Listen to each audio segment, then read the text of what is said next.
Welcome back, humor consumers, to the Life Happens, Laugh Anyway podcast. I'm comedian Tracy DeGraff. And I'm Cathrine, her bestie. Mm-hmm. How you doing today, bestie? I was just going to say the same thing. How you doing? I'm doing We good. spent the entire morning together and into the afternoon, and all of a sudden, how you doing? I'm doing well. I know you are. Yes. That's good. Yes. And now that you took your scarf off. I was hot a moment ago. Mm-hmm. Yeah. But now you're not. But I'm better. Yeah. I've just recently stopped taking breast cancer medication that I've been on for 5 years, and I just got the all free and clear. Yay! Praise the Lord. Hallelujah. You're healed. Mm-hmm. The miracle took 5 years, but there you are. It took surgery, it took radiation, and it took medication. Anyway, I'm waiting for the side effects of that medication to wear off, one of which is hot flashes. So Yeah. let's see. It's going to take a while, a couple of months or whatever the doctor said. All right, but we're not here to talk about that today. Today, what are we talking about today, Cathrine? Hospitality. Yes. Yes. And this, we happen to be recording on the day after Easter. Mm-hmm. And both Cathrine and I were hosts of our particular families for at least one side of the family. Right. So we got an opportunity to express and practice hospitality. Right, we did. Yeah. So we're going to share that with our listeners today. So stay tuned, because we have a lot of things on our little notes We do. here. And I'm going to give our listeners 3 takeaways. So the first takeaway is we're going to define what is hospitality. Mm-hmm. What it is, and kind of maybe also what it isn't. What it isn't. Yeah, because how do you know what things are unless you know what they aren't? Right. Yeah, okay, so that's number 1. Number 2, here's a good question for you, Cathrine. Can you be hospitable without a perfect home? Don't answer that. Oh, right. That's so... Save it. Save it. Save it. Stay tuned, listeners, for that answer, for that yes. It's coming. And question number 3, we're going to share with our listeners our personal experiences with hospitality. Mm-hmm. All right. We have a call to action in this podcast, and it is going to be to put into practice. Right. We're going to As always. Yeah, we're going to really do our best to listen to our own advice and also to give our listeners something that they can take away from this episode that they can put into practice today. Right. Okay. And go ahead. Well, who are we sponsored by? Did we get to that? It's next on the list. Oh, good. We are sponsored by our husbands, Muffin and Pooh. Kenny and Ron. Mm-hmm. They do have names. Like their parents wouldn't name them Muffin and Pooh. They're not that weird. No, instead it was Kenny and Ronnie. Yeah. Yeah, they really are Muffin and Pooh, though. To us. Mm-hmm. People right now are getting nauseous listening to us. Like our family is like, whoa. Yeah, I know. We just lost about 8,000 listeners. Well, 8. Yeah. Not 8,000. And this podcast is also brought to our listeners by the supporters of my ministry. Yeah. Because they are the ones that helped us pull together the funds to purchase some recording equipment and such. So we really thank them. We thank our husbands, and we also thank the supporters of my ministry. Mm-hmm. All right. Well, let's dive in. All right. And let's define it. What is hospitality? What you got over there? You know, I don't know. This just now came to me as we were talking about our husbands, our sponsors. Mm-hmm. I was thinking it's actually hospitality is an outward expression of what's inside. Oh, it's so true. No, it It really is. is. Mm-hmm. It's an outward expression of who we are inside. But the definition this is a Bible reference. Let me get to the dictionary.com definition of hospitality. And it says the friendly reception and treatment of guests or strangers. Also, the quality or disposition of receiving and treating guests and strangers in a warm, friendly, generous way. Okay.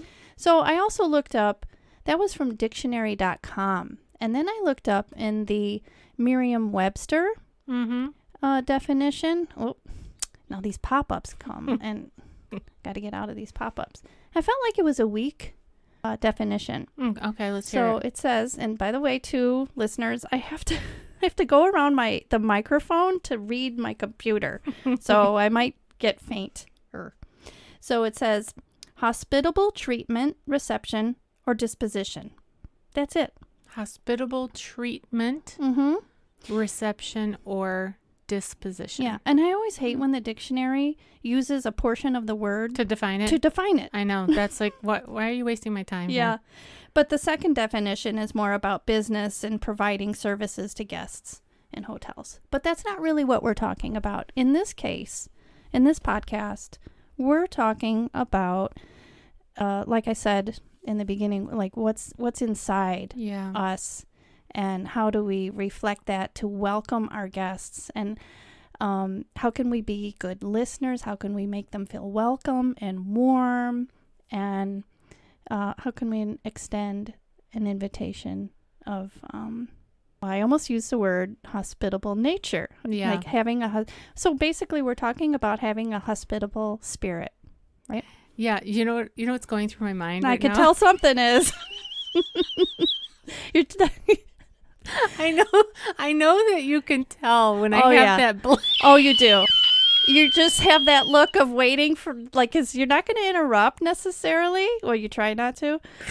But I can see that you're like, oh, yeah. Oh. Remember Cotter and Welcome Back? Yes. Welcome Back, Cotter? I Or was do. it Cotter? Or It whichever? was Horseshack. Horseshack. Mr. Cotter, Mr. Cotter. That's what you look like. Okay, I'm crying. Yesterday, as Catherine knows, we hosted our Easter, and my great nephew was here, and he's 18 months old, so he's walking, but he's a toddler.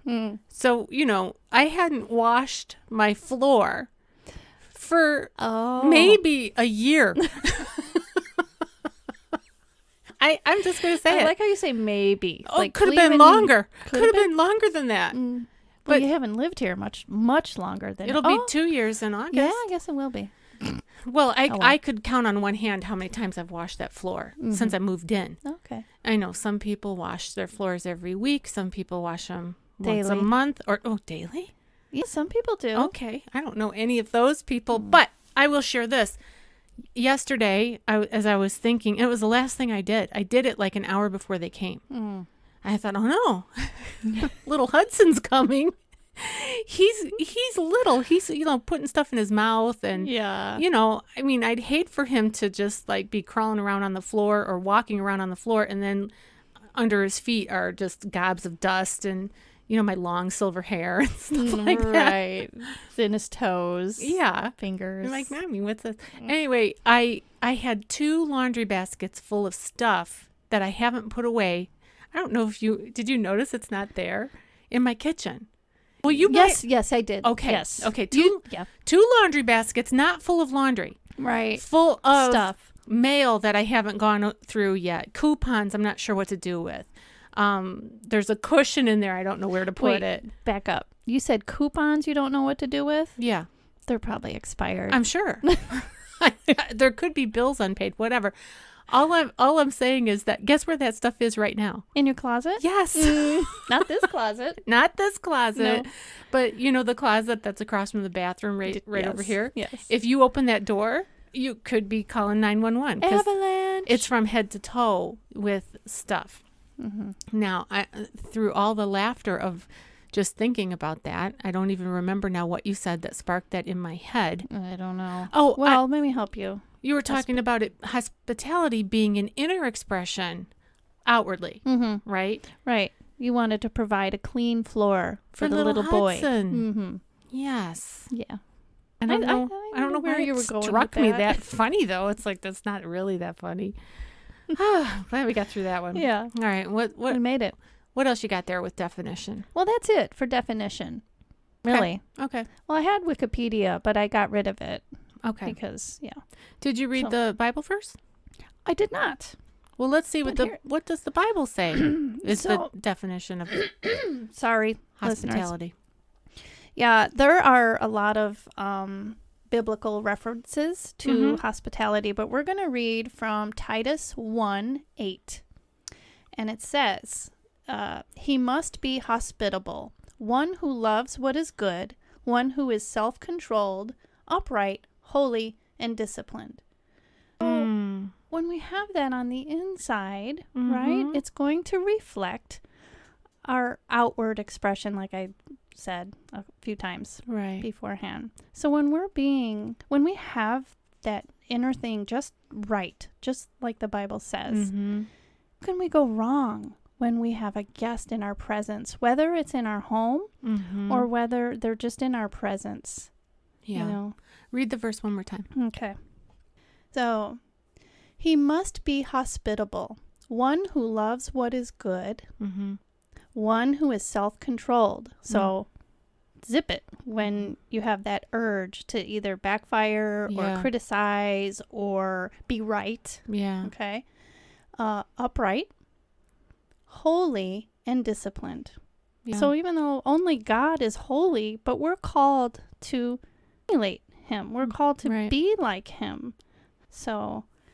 And that, again, is from Titus chapter 1, verse 8. All right. Very good. Yeah. Anything else on the definition of hospitality?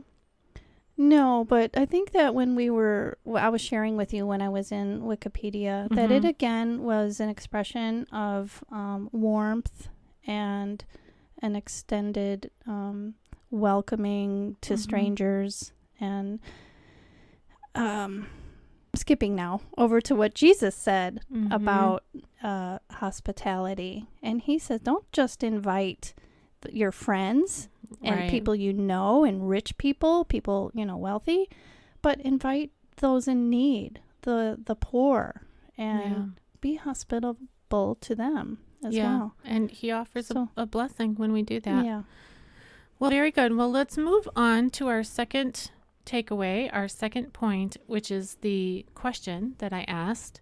Can you be hospitable without a perfect home? What say you? Yes. Obviously, says the girl who only washes her floor once a year. Right, because you are provided with something. Yeah. You may not have the perfect home. You may not have the perfect couch to sit on. Right. You may not even have a lot of food in your refrigerator or cabinets, but you have something. You have yourself. You have your words. You have your body language. You have enough. You have just enough to make somebody feel welcome and warm, safe even. Yeah. Right? I think, what you said in the beginning about it being an outward expression of what's already inside is so true. Because if you genuinely care about other people, they're going to feel hospitality. That's right. I have felt it. Yeah. Yeah, for sure. Well, I did find an article on the interwebs. Let me click on it. It's from a blog called Retro Housewife Goes Green. And she's just giving 5 ways to show hospitality without having a perfect home. And these are just quick tips. So let me scroll to it. Okay, the first tip that she gives is try to keep your home in good shape whenever possible. So do your best to stay up on top of things so that you're not overwhelmed. When the time comes. Being able to welcome surprise guests into your home without feeling embarrassed is a wonderful feeling. You know what I'm thinking of? What? When our neighbor's grandmother came over. Yeah. Right? Yes. And she said, "Are you remodeling?" Yes. Gosh. This is a story that I share oftentimes from the stage when I do my comedy show.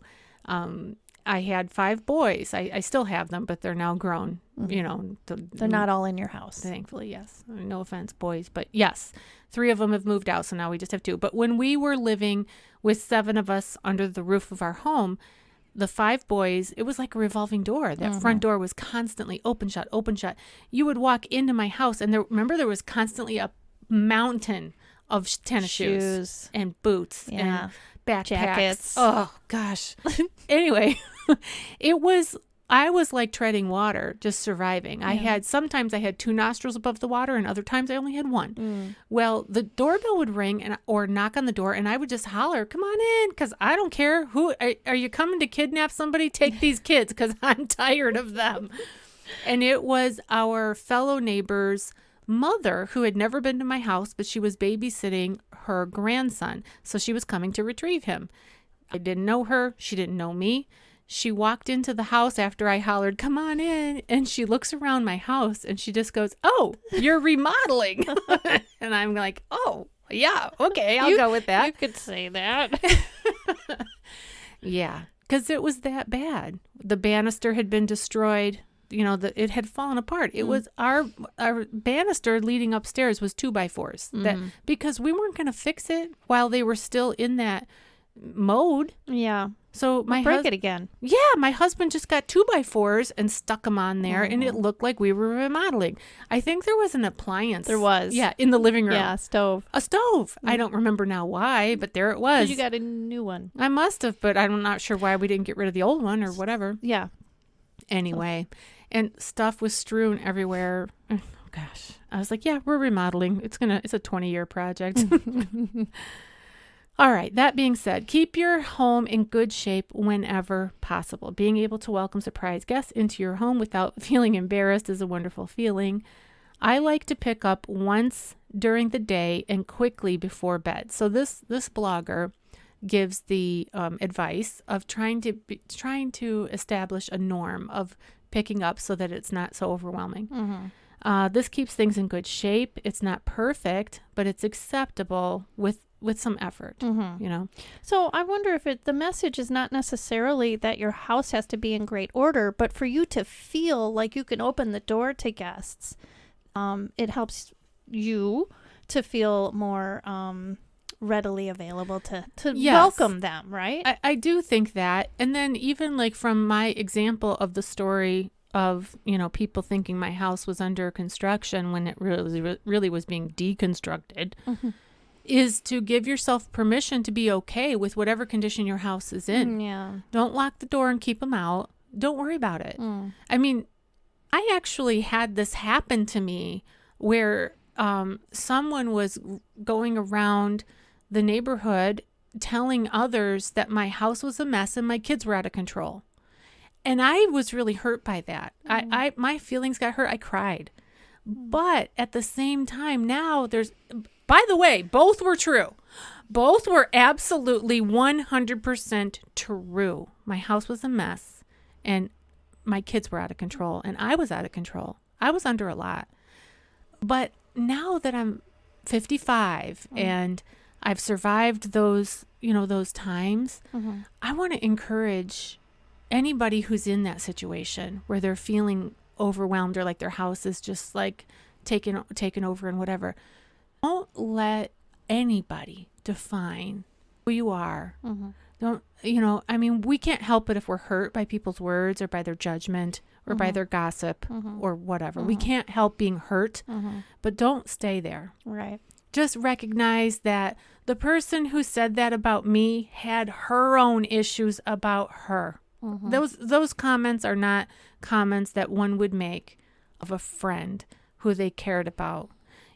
She had her own issues and they were all her issues. I had nothing to do with her issues. And so that's that. All right. Well, let's move on to point number 2. When you have advance notice, do a little bit of extra tidying. A quick vacuum, fluff the pillows. It can do wonders, to make your house look clean. Would also say to that, less is more. Especially if you're in a super busy season. If you have little kids, like I was watching my niece yesterday running after Hudson. Neither one of them ever sat down really. I mean, my niece sat down for a few minutes to eat, and I told her, I got up from the table and I said, I'll chase him around because you just eat. Yeah. And then she had to go to the bathroom and she's like, could somebody watch him while I go to the bathroom? And I could just remember like the whole decade of the 90s. That was me. But when you do have a little extra time, if you can declutter, your house, for a little bit of time so that the kids aren't like, do you really have to have throw pillows if you have literally toddlers who are going to throw the throw pillows? Right. Yeah. Less is more, Yeah. to keep it simple. Yeah. All right. Her third tip is to have some welcoming touches. Okay. Yeah. She says pretty and clean dish towels and hand towels, fresh flowers from your yard, and what does this say? Oh, and lighting a couple of candles are a few little touches Those are, that can make your home feel very welcoming. yeah, those little touches do make a big impact. Mm-hmm. And like she pointed out, some fresh towels, like in the bathroom. I always like to have, when I know that guests are coming, guests other than my frequent ones, like you guys, put out like those paper napkins for hand drying after washing hands, things like that. Yeah. Yeah. I used to have a friend who would come and help me with my business with the books. When I was running a business, I was also busy mom. Well, when she came over, she preferred to dry her hands with paper towels because it was just, she didn't know what was on the towel. Yeah. So I think we're all coming out of this pandemic. Let's just all go to sterile paper towels. Yeah. But guests do feel a sense, if you've gone just a little bit above board, it doesn't have to be crazy, but just a little bit. And so thinking ahead, right? Like thinking ahead, if you can put to the side some, like a set of a bath towel and a washcloth, if you can put that to the side and not use that way, if somebody comes unexpectedly, you have a fresh set of no stains, no, Do you know, I always do that. Yeah? I do. Even when frequent guests like yourselves, like the DeGraff family, who are over a lot, even then, I always have tip towels that are, I just have a multitude of them. And even if I had just changed the towel, like say the day before or even that morning, I'll change it again before, because I don't know how many people brush their teeth and wiped a little bit of toothpaste on the, I don't know. Yeah. And I feel like it's just a nice kind of, I guess, welcoming, hospitable thing to do that I can do. It is. The floor might not be totally clean, but you're not going to sit on the floor. Right. Yeah, and if you can do these little things ahead of time where you're not pressured in the moment, like think about it right now. What can I do to get ready so that if I do have unexpected guests, I've got, boom, there's my go-to. Yeah. And if you do get the bath towel and the washcloth together, maybe also put an unopened bar of soap. Yep. A fresh bar of soap with it. So that way when your guest comes, you can go, here, this is for you. And they know, that, oh, you thought about them. Or you could save those little soaps from hotel rooms and such. You could, right. Yeah, give them their own little bottle of shampoo or whatever. Yeah. All right. Tip number 4, and there's only 5, so hang in there. Tip number 4, have something to offer your guests. Assuming your guests are not coming over for a meal, it's nice to have something to drink and a little snack to offer. I like to make a pitcher of iced tea and have a few fresh baked goods to offer. Now, here's where it gets easy, right? She says you can make this very easy by keeping some pre-made cookie dough in your freezer. Oh, okay. Yeah. And although I'd have to keep it in the freezer out in the garage because I love cookie dough. You're not alone in that. Okay. And then pull that out and make it for your guests so that, they feel, oh, wow, look at that. Yeah. Fresh cookies. Yeah. I like to always have things on hand like that, like coffee and tea, water. Iced tea we always have because my Kenny and the kids like to have that. But I do like to always have something like that. And I like to have something that I can quickly make in the event that someone comes. But also because so frequently we have small groups, our small church groups. So I like, when we always share a snack or hors d'oeuvre of some kind. So, yeah. Taking that idea one step further is that why not have a meal in your freezer at all times that is ready to go?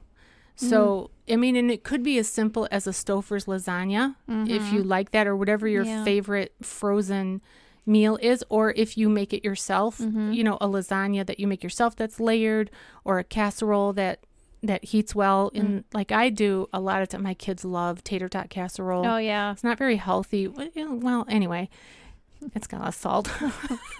But you can prepare it totally in advance. And then you have it in your freezer so that if something happens, somebody has a death in the family or they have a baby or somebody's sick and you want to take it over, I would suggest preparing your takeover meal in a foil pan so that you can either use it yourself if you have guests in your home or you can take that hospitality to someone else and they can enjoy it. Yeah, it doesn't always mean that someone is coming into your home, right? Like I think, established earlier. But right, but you're just sharing your love with somebody else. Okay, the last one is remember, it's not about your home.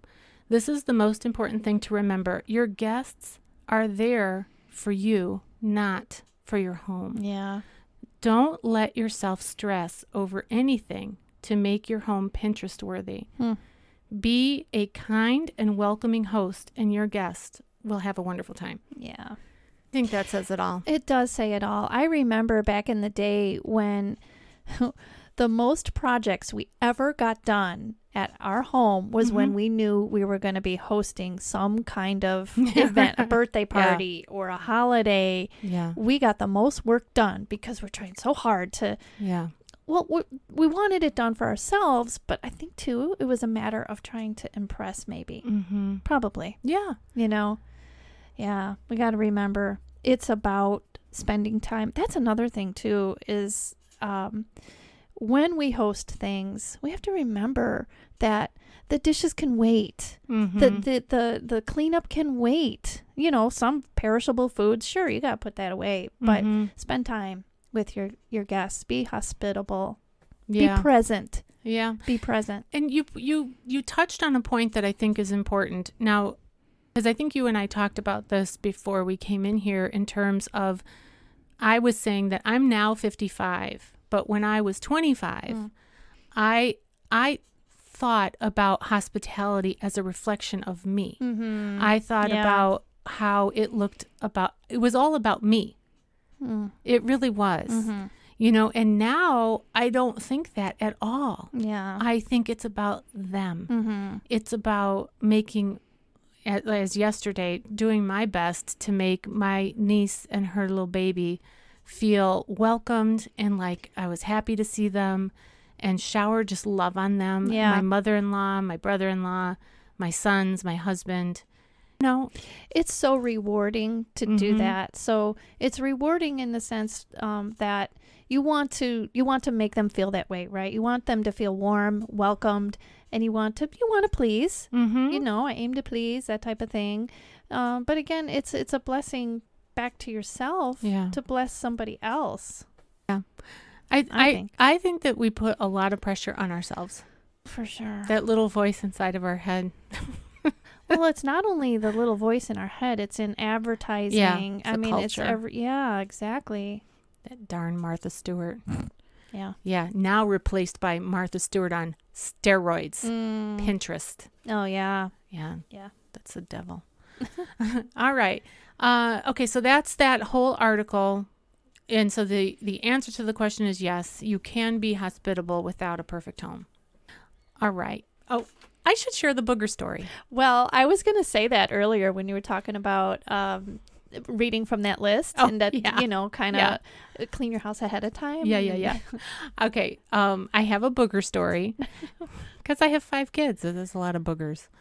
My in-laws were visiting from Florida and they came to our house not expecting to spend the night. They were just going to visit. And I think they might have had a hotel that they had a reservation at, or no, they might have been spending night with my brother-in-law that night. But what happened was they were at our house and there was a terrible blizzard, snowstorm, dangerous, couldn't travel. And it had to be pretty bad to require that they don't leave our house. It was bad. It was like life-threatening. Yeah. And of course, I said, of course you can stay here. Don't go. Stay here. But I wasn't thinking about I knew that they were coming over to visit, so I had the downstairs No, I level. was going to say the main level. Right, because you can't just drop by a mother with 5 boys. Like, I got to know, are you coming in the house or are we just going to chat from the door? And then if you come in, Let's sit on the porch. yeah, how long are you going to stay? Do you think you're going to have to use the bathroom while you're here? Because I got stuff I got to do. Anyway, It's winter and you're sitting on the porch. you're so hospitable. It's much better out here, trust me. It's dangerous in there. Well, once we had determined that we made the decision they were going to stay, I said, well, let me just get the boys' room ready for you. Because every bed was filled back then. Yeah. We had a house with, it had like 4.5 bedrooms. One bedroom was really like a big closet. But all the beds were filled with kids. And who knows if you had extra boys over hanging out. Always. Oh my gosh, there's another kid in here. I know. So we had decided that we would move a couple of the boys to sleeping bags on the floor, and we would give my in-laws the boys' room. I don't even remember which 2 were in there at the time, but they were sharing a bunk bed. Mm-hmm. You know, one was on the bottom bunk, one was on the top bunk. And because my boys used to always switch around the bedrooms too, and I didn't care. Yeah. I was like, I don't care. Yeah, right. I had to lower my expectations big time. Well, when I went up there I was going to change the sheets, you know, put clean sheets on and I'm in the bedroom and I can see on the wall that one of the boys had been creating a booger wall. It was just coated with dry, crusty boogers. Well, I'm going to tell you something about a booger wall. Oh, you know how I told you I've been feeling really nauseated lately? It's coming back. It's coming back. You can't just wipe off a booger wall. They were dry. Oh, like cement? Yes. Really? Yeah, so I'm trying to get it off with just like a wet rag. No. Oh. Then I went and got some spray. It didn't work. I had to get sandpaper. Sandpaper. I had to go into the garage and get sandpaper. Oh my gosh. And my in-laws are looking at me. I'm like, oh, I got a little sanding to do. It'll be ready in just a minute. It's okay. Oh, gosh, it's so funny. Oh, man. Yeah. Hey, a little boy who's got a booger on his finger. What's he going to do with it? Yeah. Put it on the wall. Right? Yes. Gosh, people probably think that my house should be condemned. Oh, No. now I lost my place. That was my my booger wall story.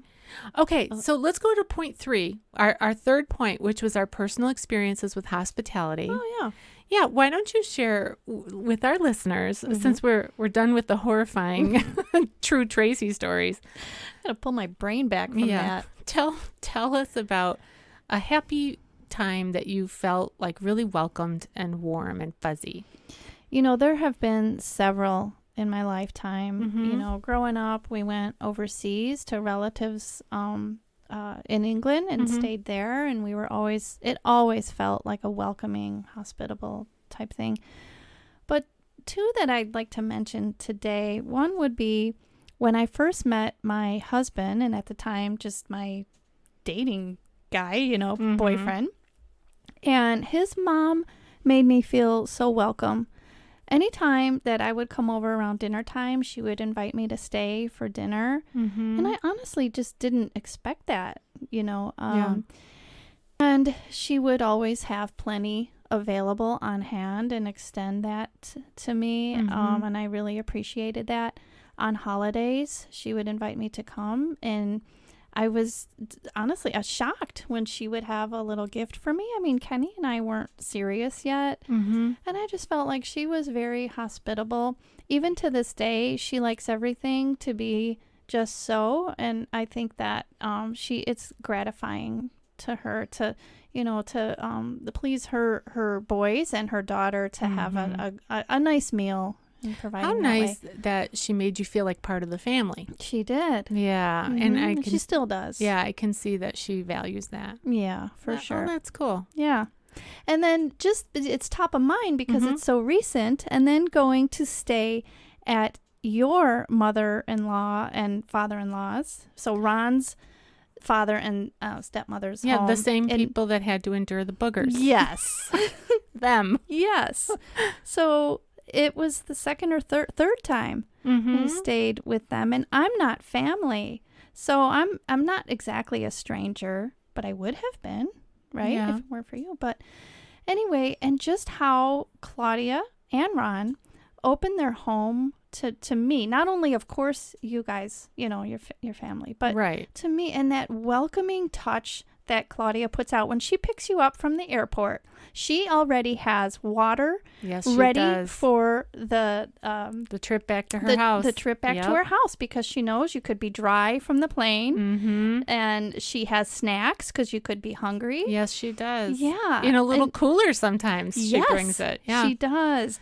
And then you get to the home, and she kind of tells you where everything is. In addition to that, in the rooms, she has a little dish with candy in the event that you just may need a snack attack or something like that. And she has a sheet of how to work the remotes and even the lighting. Yeah, because she has really cool lighting. And and the Wi-Fi password. Right. Yeah. And those are all, they kind of reflect who she is too. Yeah, they do. Yeah. And just in her case, I mean, like, they have a lot of visitors because a lot of their family are from out of town. Mm-hmm.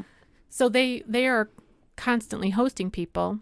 And I mean, but she does go above and beyond what one would expect. Like that little thing of bringing even a bottle of water when you're picking somebody up from the airport. Mm-hmm. I would encourage all of our listeners to do that. Mm-hmm. If you're I try to do that now. Asked to pick somebody up from the airport, just bring them at least a bottle of water. Yeah. And maybe a snack. Yep.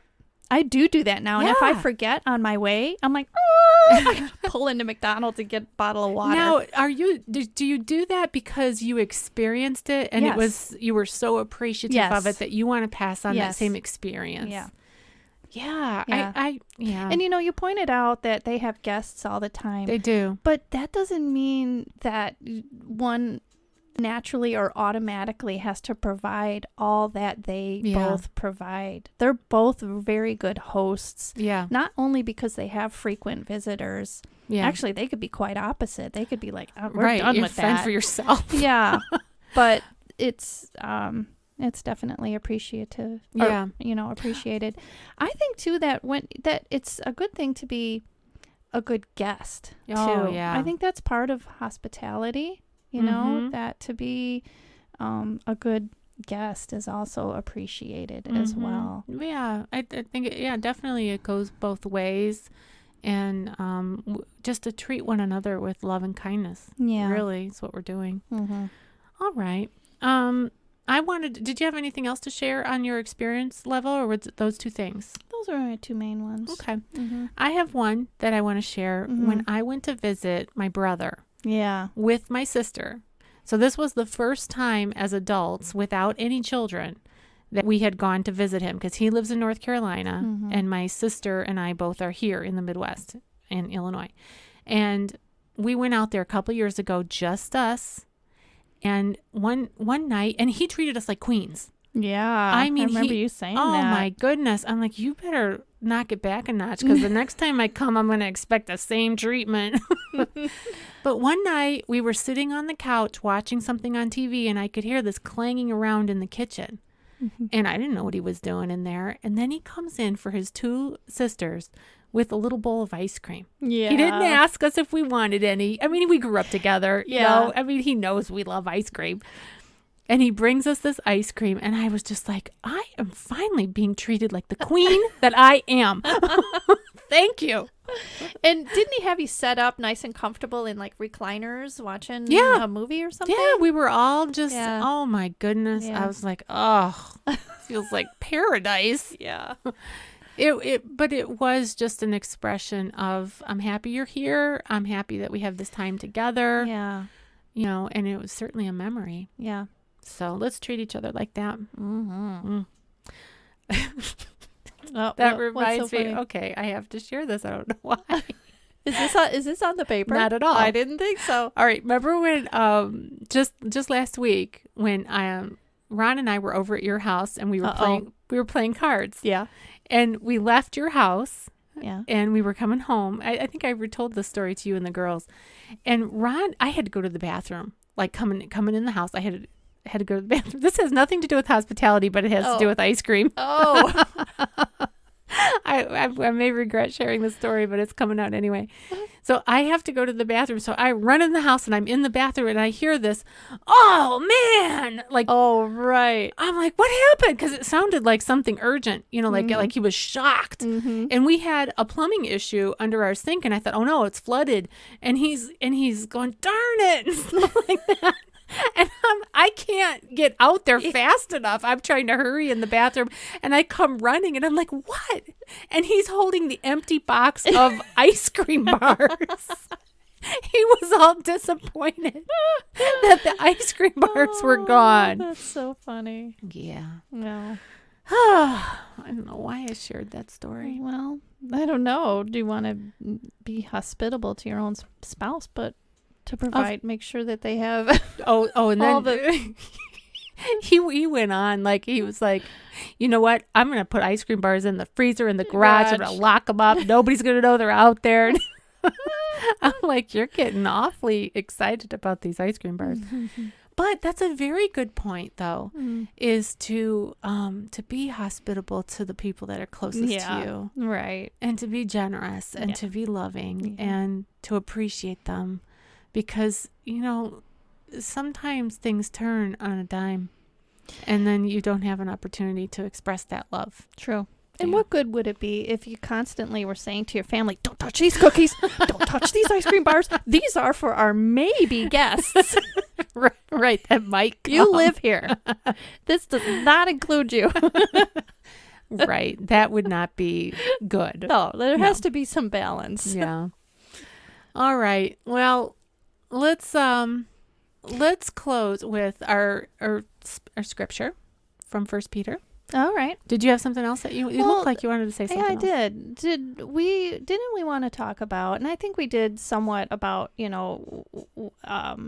hospitality's reflection of what's on the inside. Yeah. But we talked about beforehand that making someone feel welcome is also about listening to them and responding in a loving way. Even if it's something you don't really want to hear, or maybe you might be disturbed about. That's also being hospitable. Oh, it's huge. Yeah. Yeah. Yeah, and we're going to go into that in depth with our next broadcast. We are. Yeah. So stay tuned, friends. All right. Our scripture encouragement is from 1 Peter chapter 4, verses 8 through 9. And it says this, above all, love each other deeply. Because love covers a multitude of sins. Offer hospitality to one another without grumbling. I think that is so appropriate.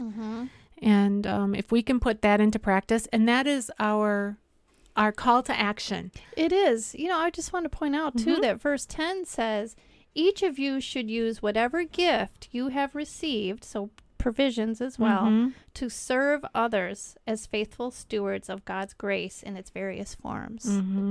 Yeah. So just keep on keeping on, friends, and take away some of the tips that we shared. Maybe look around the house and try to prepare for hospitality. Put something in the freezer, some cookie dough or lasagna. Don't lock it up. Don't lock it up.